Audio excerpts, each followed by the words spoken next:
तो ये प्राचीन अंतरिक्ष यात्री कैसे दिखते थे? यहाँ आप उन्हें देख सकते हैं। हाँ, उनकी खोपड़ियां लंबी हैं और वे इंसान जैसी नहीं दिखती। इंसानों के इतने बड़े सर नहीं होते। लेकिन वे क्या कर रहे हैं? क्या उनके हाथ में सुअर है? ऊपर आप कुछ और भी विचित्र देख सकते हैं। हम एक और प्राणी देख सकते हैं जिसकी खोपड़ी लंबी है, लेकिन उसने एक बच्चे को पकड़ रखा है। यह एक अजीब विवरण है। यहाँ क्या हो रहा है? क्या एलियंस आनुवांशिक रूप से मनुष्यों को संशोधित कर रहे थे? क्या ये प्राणी शिशुओं और जानवरों के साथ प्रयोग कर रहे थे? क्या इसीलिए हमने नाल के साथ साथ एक बच्चे की नक्काशी देखी और गर्भनाल के साथ साथ जीवन कैसे बनता है इसका चित्रण भी देखा? इससे भी महत्वपूर्ण बात यह है कि क्या प्राचीन अंतरिक्ष यात्री ऐसे दिखते थे? क्या उनकी खोपड़ियां लंबी थीं? ऊपर दो आकृतियां हैं जिनके चेहरे बुरी तरह विकृत हो गए हैं। फिर से उनके सिर लंबे प्रतीत होते हैं। लेकिन क्या होगा अगर प्राचीन बिल्डर केवल लंबी खोपड़ी वाले इन प्राणियों की कल्पना कर रहे थे? है ना? गलत। पुरातत्वविदों को कई प्राचीन स्थलों में दबी हुई वास्तविक लंबी खोपड़ियां मिली हैं। उदाहरण के लिए पेरू में उन्हें एक या दो नहीं बल्कि बहुत सारे सर मिले हैं। यह सामान्य मानव खोपड़ी है और यह लंबी खोपड़ी है। मेरा मतलब है कि यह विचित्र है। अन्य प्राचीन सभ्यताओं में भी लंबी खोपड़ियों का उल्लेख मिलता है।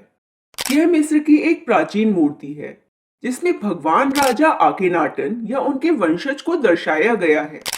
देखें वह खोपड़ी कितनी लंबी है। तो इंडोनेशिया के इस मंदिर की ये नक्काशी कल्पना से बाहर नहीं आ रही है। देखिए, ये खोपड़ियां बहुत बड़ी और लंबी हैं। इसे केंद्र में देखिए, यह एक विशाल सर है। मानव सर किसी भी तरह से इस तरह नहीं दिखता है। और देखिए, यहाँ कुछ और भी विचित्र है। उसके चेहरे पर नकली दाढ़ी लगी हुई है। असली दाढ़ी ऐसी नहीं दिखती। इसकी नकली दाढ़ी क्यों है? क्या आप जानते हैं कि मिस्र में गॉड किंग्स न केवल लंबी खोपड़ी रखते थे, बल्कि नकली दाढ़ी भी रखते थे?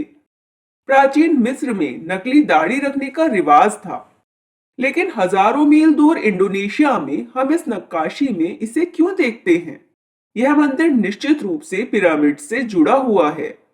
सबसे दाहिनी ओर इस आकृति को देखें। यह न केवल उसका लंबा सिर है, यहाँ तक कि उसका चेहरा भी है।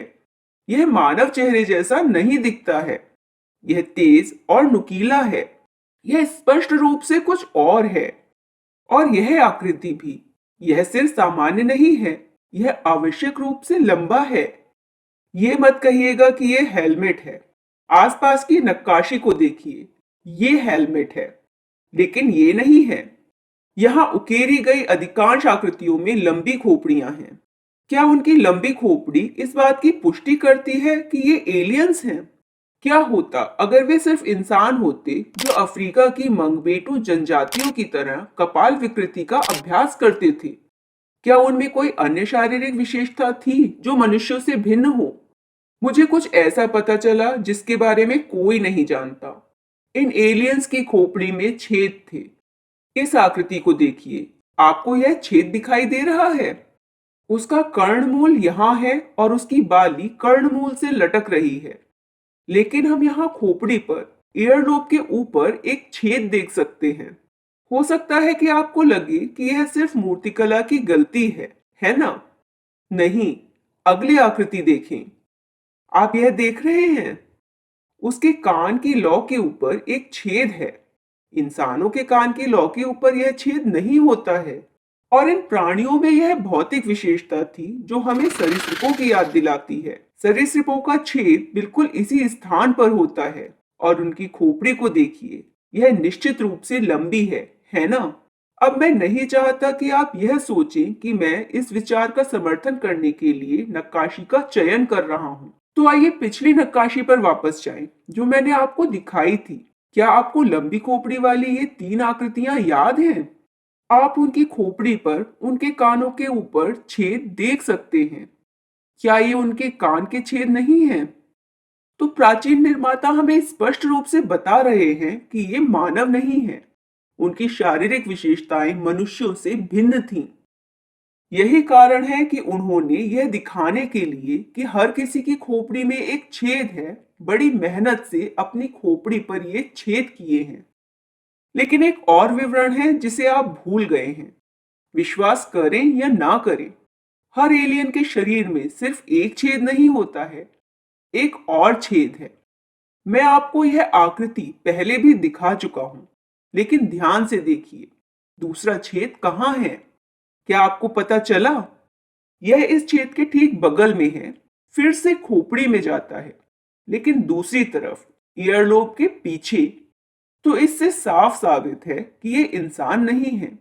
भले ही आपको लगे कि यह कान का छेद है, आप दो छेदों की व्याख्या कैसे करेंगे? फिर यह सिर्फ एक नक्काशी में नहीं पाया जाता है। यह विवरण लंबी खोपड़ी वाली सभी आकृतियों में पाया जाता है। दरअसल इन प्राणियों के बाईं ओर दो छेद थे और दाईं ओर दो छेद थे। मतलब इन अलौकिक प्राणियों की लंबी खोपड़ियों में चार छेद थे, जैसे उनके चार अंडकोश थे। ये सभी भौतिक विशेषताएं लंबी खोपड़ी, छेद और उनके चार अंडकोश साबित करते हैं कि वे मानव नहीं बल्कि प्राचीन अंतरिक्ष यात्री थे, जो हेलमेट और जूते पहने हुए आकाश से आए थे। लेकिन ये प्राचीन अंतरिक्ष यात्री पृथ्वी पर क्या कर रहे थे? इस बंद नक्काशी का क्या मतलब है जो पुरुष और महिला ऊर्जा के मिलन को दर्शाता है? यह गर्भनाल से क्यों घिरा था और हमने पास में बच्चे की आकृति को खुदा हुआ क्यों देखा? क्या यह एक इंसान का बच्चा था या यह एक एलियन था? आइए नक्काशी पर करीब से नजर डालें। हाँ, वहां, बिल्कुल कान के ऊपर। क्या आप उसे देख रहे हैं? यह कोई इंसानी बच्चा नहीं है। हमने पहले ही देख लिया था कि इसका सर लंबा था और उंगलियां लंबी थीं। लेकिन हमने खोपड़ी में छेद पर ध्यान नहीं दिया। क्या यह एक अलौकिक प्राणी था या यह आनुवंशिक रूप से संशोधित बच्चा था? क्या एलियंस आनुवंशिक रूप से मनुष्यों को संशोधित कर रहे थे? क्या यही कारण है कि हम लंबी खोपड़ी वाले एक अलौकिक प्राणी को बच्चे को गोद में लिए हुए देखते हैं? क्या प्राचीन बिल्डर हमें यह बताने की कोशिश कर रहे हैं कि प्राचीन एलियंस मनुष्यों को आनुवंशिक रूप से संशोधित कर रहे थे? यदि यह सच है, तो उसी तर्क से नीचे दी गई नक्काशी में दो एलियंस को एक सुअर पकड़े हुए दिखाया गया है। क्या इसका मतलब यह है कि एलियंस आनुवंशिक रूप से सुअर जैसे जानवरों को संशोधित कर रहे थे? हाँ, यह वही है जो अब हम देखने जा रहे हैं। यह नक्काशी एक सुअर को दिखाती है। कम से कम पहली नजर में तो आपको लगेगा कि यह सुअर है, लेकिन फिर आप देखेंगे कि इसके सींग गाय की तरह हैं। सुअरों के सींग नहीं होते। तो क्या यह आनुवंशिक रूप से संशोधित सुअर है? क्या यह सुअर और गाय का संकर है? सुअरों की पूंछ ऐसी नहीं होती। सुअरों की पूंछ छोटी मुड़ी हुई होती है, इसलिए यह निश्चित रूप से गाय की पूंछ है। लेकिन चेहरा, कुंद सपाट थूथन निश्चित रूप से हमें एक सुअर की याद दिलाता है। आप इन दांतों को जंगली सुअर के दांतों की तरह बाहर निकलते हुए भी देख सकते हैं। लेकिन देखिए, ऊपर एक सीट है और आप उसके गले में एक घंटी बंधी हुई देख सकते हैं। इसका मतलब यह है कि यह प्रकृति में पाया जाने वाला कोई जंगली जानवर नहीं था। यदि मूर्तिकार ने प्रकृति में ऐसा कोई जानवर देखा होता तो वह आसन और घंटी की नक्काशी नहीं करता। इसे पिंजरे में या घर के अंदर रखा जाता था। क्या सुअर और गाय के बीच संकर बनाना संभव है? ऐसा संकर प्रकृति में नहीं हो सकता, क्योंकि ये जानवर एक ही प्रजाति, जीनस या यहाँ तक कि परिवार से संबंधित नहीं है। लेकिन ऐसा हाइब्रिड प्रयोगशाला में बनाया जा सकता है। गायों को भूल जाइए, वैज्ञानिकों ने अब सुअर के साथ मानव संकर प्रजाति बना ली है। यह सही है, उन्होंने सफलतापूर्वक सुअर मानव संकर बनाया है। इसलिए आप निश्चित रूप से प्रयोगशाला में सुअर गाय संकर बना सकते हैं।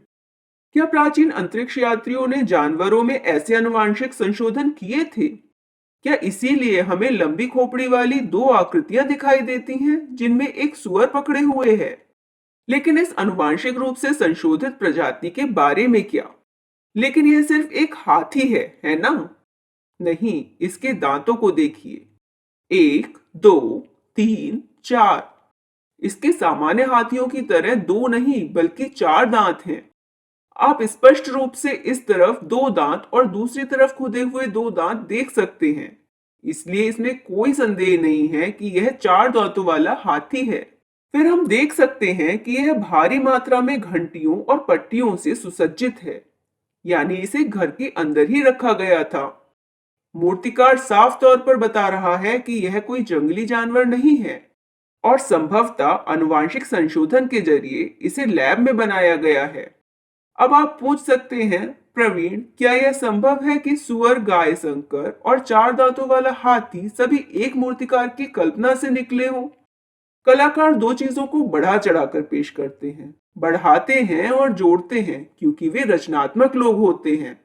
सिर्फ इसलिए कि कुछ कलाकार ने स्पैगेटी और एक राक्षस का विलय कर दिया, इसका मतलब यह नहीं कि उड़ने वाले स्पैगेटी राक्षस मौजूद हैं, है ना? कुछ मामलों में ऐसा जरूर संभव है, लेकिन जिस द्वीप पर यह मंदिर है, उसी द्वीप पर विशेषज्ञों को चार दांतों वाले हाथी का पूरा कंकाल मिला है और यह कंकाल बांडुक के संग्रहालय में प्रदर्शित है, जो इस मंदिर से केवल 300 मील की दूरी पर है। दुनिया भर में विशेषज्ञों ने गोम्फोथेरस नामक इन चार दांत वाले हाथियों और उनके चचेरे भाइयों के पूरे कंकाल का पता लगाया है। मैंने 3 साल पहले एक वीडियो बनाया था जिसमें कंबोडिया के अंकोर वाट मंदिर में चार दांतों वाला एक हाथी दिखाया गया था। उस समय वैज्ञानिक कह रहे थे कि ये चार दांत वाली प्रजाति 20 लाख साल पहले विलुप्त हो गई थी। अब विशेषज्ञों ने पाया है कि मनुष्य इन चार दांतों वाले हाथी के साथ सह अस्तित्व में थे और उनका कहना है कि वे 12,000 साल पहले ही विलुप्त हो गए थे। सिर्फ 3 साल में ही देखिए टाइमलाइन कितनी बदल गई है। जो लोग विज्ञान और विकास के सख्त मॉडल में विश्वास करते हैं, वे परेशान हो जाते हैं जब हम सवाल करते हैं कि क्या ये प्राचीन नक्काशी वास्तविकता पर आधारित थी। लेकिन एक वास्तविक वैज्ञानिक के पास खुला दिमाग होना चाहिए और यह समझना चाहिए कि हमें नए और नए सबूत मिल सकते हैं जो हमारे वर्तमान सिद्धांतों को पूरी तरह से उलट सकते हैं। तो हमारे पास ठोस कंकाल और जीवाश्म सबूत हैं कि ये चार दांत वाले हाथी स्पैगेटी राक्षस नहीं है, लेकिन यह नक्काशी अब तक अपने देखी सभी नक्काशियों को मात देती है। हाँ, एक सुअर गेंडा संकर। शुरू में आपको लगेगा कि यह एक गेंडा है, लेकिन थूथन को देखें। गेंडे का थूथन गोलाकार होता है, लेकिन यहाँ आपको सुअर की तरह चपटा थूथन दिखाई देता है। असल में अगर मैं सींग हटा दूं तो अब आप सोचेंगे कि यह सिर्फ एक सुअर है। इसमें सुअर का शरीर भी है, लेकिन इसमें गेंडे का सींग है और गेंडे की तरह लंबी सीधी पूंछ भी है। सुअरों की पूंछ बहुत छोटी और मुड़ी हुई होती है। तो आप देख सकते हैं कि पिग राइनो हाइब्रिड कैसा दिखता है, पिग की कुछ विशेषताओं और राइनो की कुछ विशेषताओं के साथ। और फिर इस नक्काशी में भी पट्टियों पर ध्यान दें जो दर्शाती हैं कि इन जानवरों को घर के अंदर रखा गया था। वे जंगली जानवर नहीं थे। क्या प्राचीन अंतरिक्ष यात्री ऐसा करते थे? क्या प्राचीन अंतरिक्ष यात्री पृथ्वी पर आए थे और जानवरों को आनुवंशिक रूप से संशोधित किया था? यदि नहीं, तो हमें लंबी खोपड़ी वाली दो आकृतियां क्यों दिखाई देती हैं जिनमें सुअर जैसे जानवरों को पकड़ा हुआ है? हम सुअर गाय, सुअर गेंडा और चार दांतों वाले हाथी जैसे विभिन्न संकरों को क्यों देखते हैं? यदि ये नक्काशी महज कल्पना से निकली है, तो हम एक ही द्वीप में पाए गए चार दांतों वाले कंकाल की व्याख्या कैसे कर सकते हैं? लंबी खोपड़ी के साथ चित्रित ये आकृतियां कौन हैं? क्या वे अलौकिक प्राणी थे जो किसी भिन्न ग्रह से आए थे? मिस्र जैसी प्राचीन सभ्यताओं में भगवान राजाओं को लंबी खोपड़ियों के साथ क्यों दिखाया जाता है? और हमें पेरू के प्राचीन स्थलों में वास्तविक लंबी खोपड़ियां क्यों मिलती हैं? यदि लंबी खोपड़ी वाली ये आकृतियां मानव थीं, तो उनकी खोपड़ी में छेद क्यों हैं, जो मनुष्यों में नहीं है? क्या हम मनुष्य प्राकृतिक विकास की उपज हैं? या क्या हमें आनुवांशिक रूप से इन प्राचीन अंतरिक्ष यात्रियों द्वारा संशोधित किया गया था, जैसे हम आज पौधों और जानवरों को आनुवांशिक रूप से संशोधित करते हैं? वैसे क्या आपने देखा कि वे सभी नर जानवर थे? क्यों? कैंडी सुकू मंदिर और भी बड़े रहस्य छुपा रहा है और मैं उन्हें अगले वीडियो में उजागर करूंगा। बाय।